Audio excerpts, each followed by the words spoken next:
That's fine. As you can see, it takes into account the terrain that is over, and this will be interesting. There we go.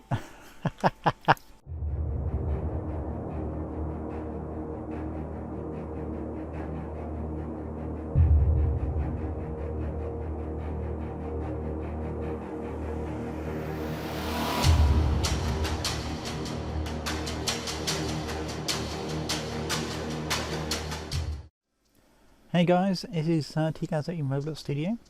I don't know if you guys know of a new hover system that where everybody uses a body position to keep something at a certain distance from another object. Well, what I'm using here is a body force, or body thrust, and I'm using a radar system to detect where the ground is. I'll actually go into the code. Let's actually show it in operation. I've rigged up this car from 3 models. I just modified it with my system. Yeah, it's got emitters and everything in the little engine. I'm getting sick of wheels and things, so I thought, why not design a hover system like this? Yeah, I think there's a little bit of placement problem there, but she's hovering, which is good. I've got a box around the base plate because if it goes off the edge, it tends to ping away. Oh, look at that. Let's actually show that. Get rid of that. Off it goes. Right, let's get rid of some of these wedges. Okay, let's get rid of them all. Right, so you better see it just petering off the edge. There you go. And that's fine. It shows I'm using a radar system. The idea of this came from, I don't know if you guys know the other game, I think it's from Half-Life games called Gary's Mod, or should I say my mod. It's basically a wire thruster. I've just imported it into Roblox, where that wire thruster is using something called a ranger that detects the distance between the detector itself and anything in its beam, kind of like a ray in Roblox. So what I've done is brought the two together and created this hover system, because I've been meaning to sort of work out a way of actually making a proper hover, and this is looking very close to what I want. So basically all that bit there is just welding the engine housing to the actual engine, and as I said, it's using a radar system to detect where the ground is, and that's returning the part that it's detecting plus the distance from the ray from the actual part. So in other words, if I get underneath the car, let's just imagine a line coming down where those emitters are going down. So that's the ray. Then we get position 1, which is where that beam gets intersected. In this case it's that pad or that brick there. These other values are, I think they're the position normals and the material. Position normal is just a normalized vector of that position, I think. Something like that, I don't know. Maybe completely wrong with that, but whatever. That value there is from old code that I've ripped this code from, so that shouldn't really be there. And then I'm just returning those parts. Oh yes, in the find part with ignore list, I've got script parent as ignoring itself, in other words. So then I'm just setting the effect.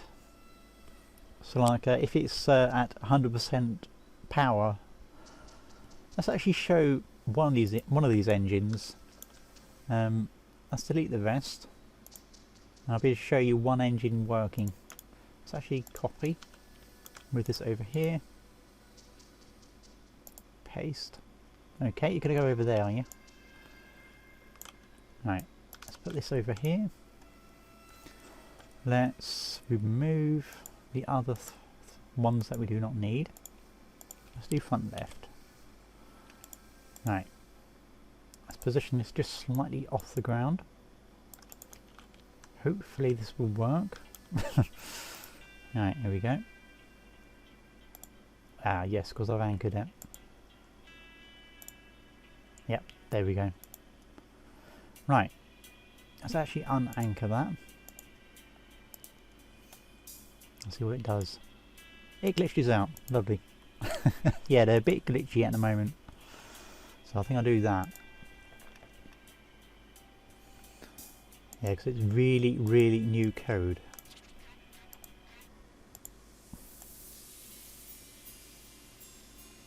Yeah, you see that? The change in colour?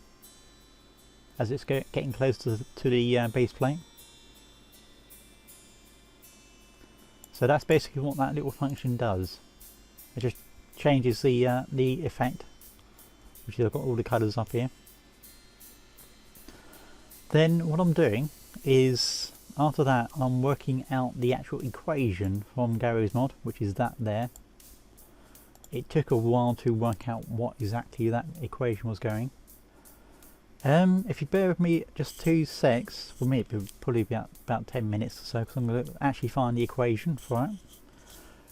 Be right back, and we're back. We just caught up the page I was looking at.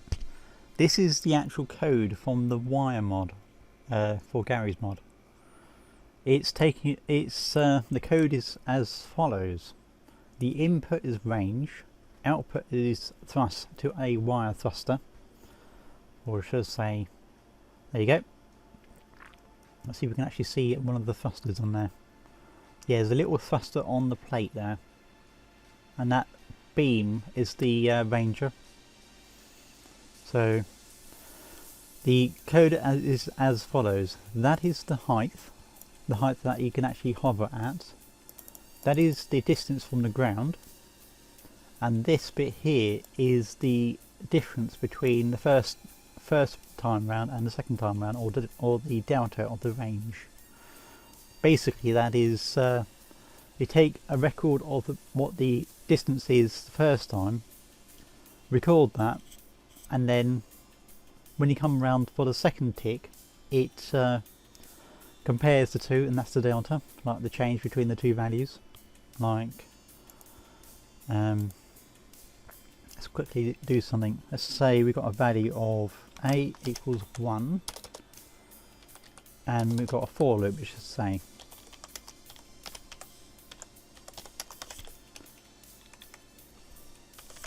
something like that, and we got old a equals, for now, yeah, that won't work. That should work now. A equals I.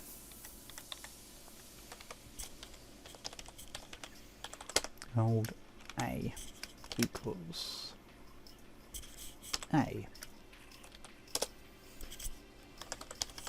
Delta equals A minus old A. So it's basically that will be -1. Depends on which way those two are around. So it's the difference between the two.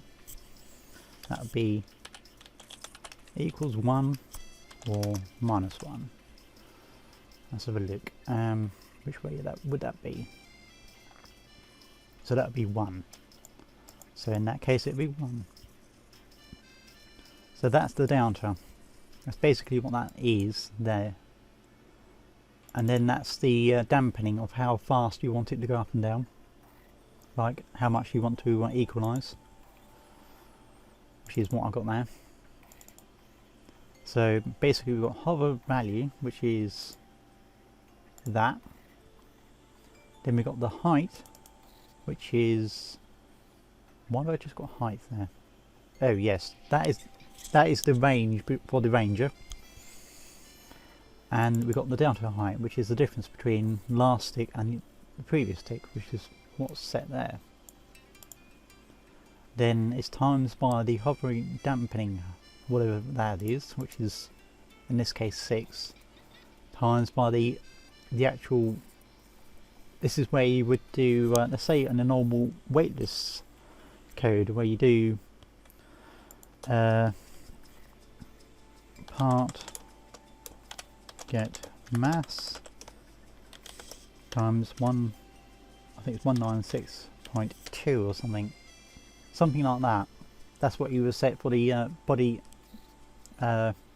thrust to make something weightless. So what I'm doing there is just setting a basic value of 7,500 to make it hover, and that's basically it.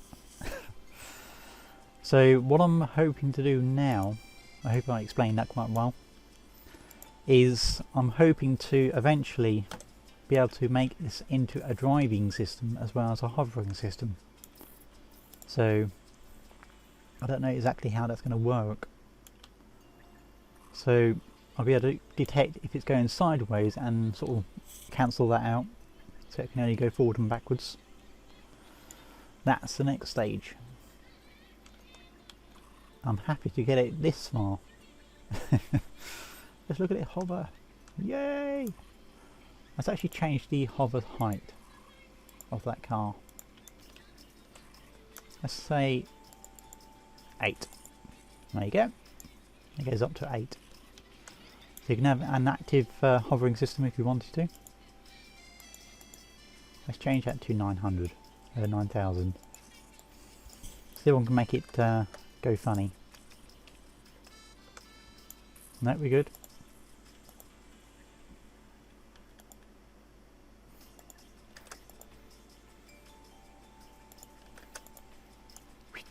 Yep, that's fine. As you can see, it takes into account the terrain that is over, and this will be interesting. There we go. That's what I mean by sort of going funny as soon as it gets off the base plate. So I've got the program for that as well. That's the bug, and sometimes it does actually bug out when it first loads up. I don't exactly know what's going on there, but I've successfully made a hovering car, if that makes sense, in Roblox from, of all things, Gary's mod, or should I say my mod. And I catch you guys later, and I guess watch this space for more improvements. Anyway, TGStudios signing out.